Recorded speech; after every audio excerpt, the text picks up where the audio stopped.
Okay, so first off, I'm not doing this to hate on people who like All Engines Go. If you like All Engines Go, that's great.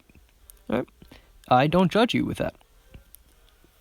Anyways, as long as you don't judge me for liking the model series, I don't judge you for liking All Engines Go. In fact, I wouldn't even judge you if you judged me for liking the model series. It's not my place to judge.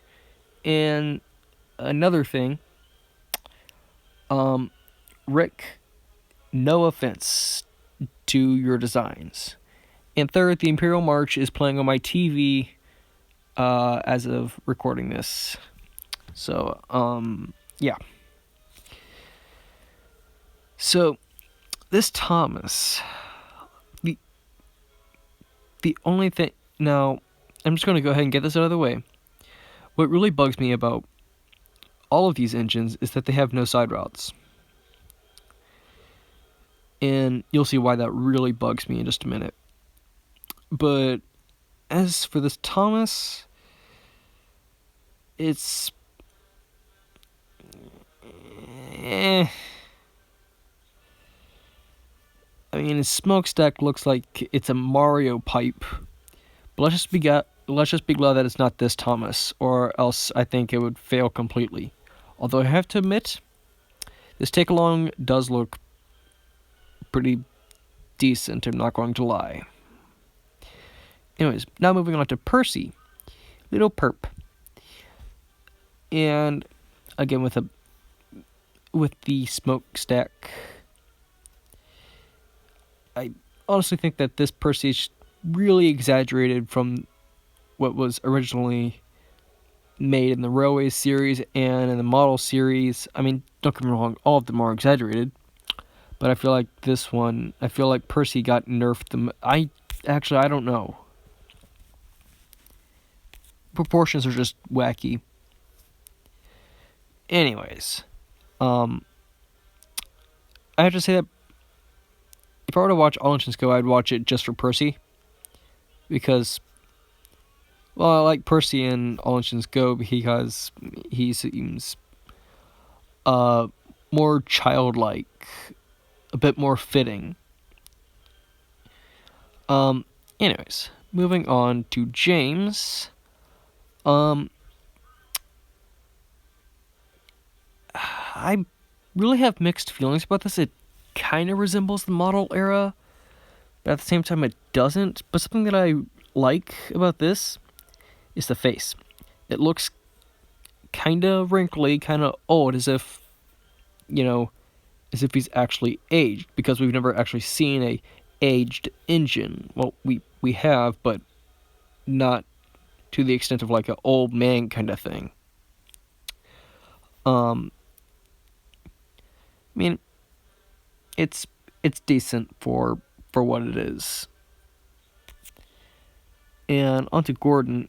Now you see why no side rods bothers me, because there are cylinders there, but no side rods to put in the cylinders to pump in the steam.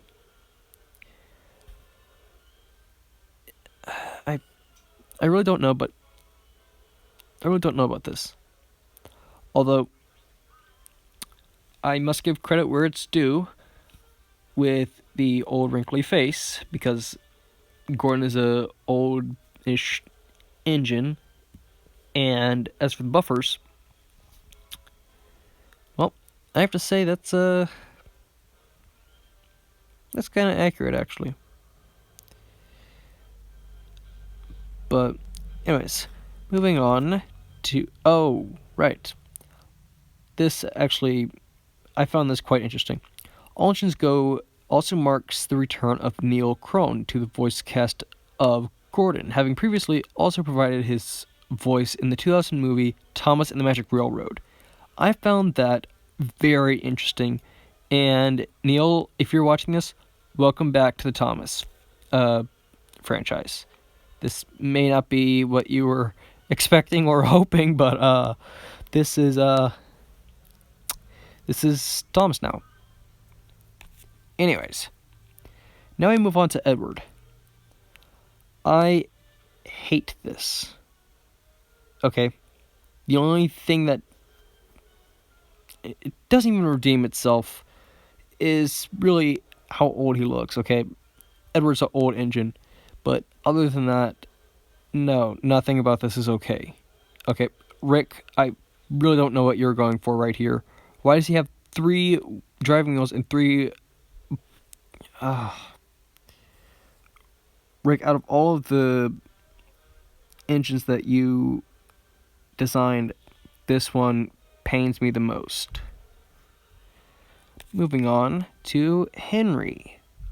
And again with the whole cylinder thing and no side rods. This is essentially Gordon, except slightly variated. And his face does not look that old, which is kind of interesting. And again, oval buffers, kind of like in the Railway series, I'm not going to lie. Wait, was his buffers oval in the Railway series? Not in the model series? I can't remember. Or off the top of my head. I think I'm coming down with something, actually. Anyways. So, yeah. Now, there are 5 quote tweets, and I don't want to imagine what kind of hate comments that they would put on there, because honestly, Rick, he's a real nice guy, okay, and I think that he put in a lot of work whenever it comes to this. Now, some of you may say, no, he did not put in any work at all, but it is actually work, whether you think so or not. Now, this one, obviously work was put into it, but it's not the best, to say the least. Anyways, Rick, I appreciate the trivia that you are providing on Twitter, and so far what you've done, it's not bad. And please, if you are not a fan of All Engines Go, please don't go spam his Twitter saying how bad All Engines Go is. Please, for the love of God, please don't. And please don't bully other people for liking All Engines Go. Okay? So, yeah, I think that's it. Yep. So, yeah, that's my opinions on the All Engines Go cast here. But again, let's just be glad that Rick did not go with this design. Honestly, narrow gauge, I'm glad that people over at the narrow gauge, whoever made this, did not design All Engines Go. Like, comment, and subscribe. I'm deleting this picture after this video.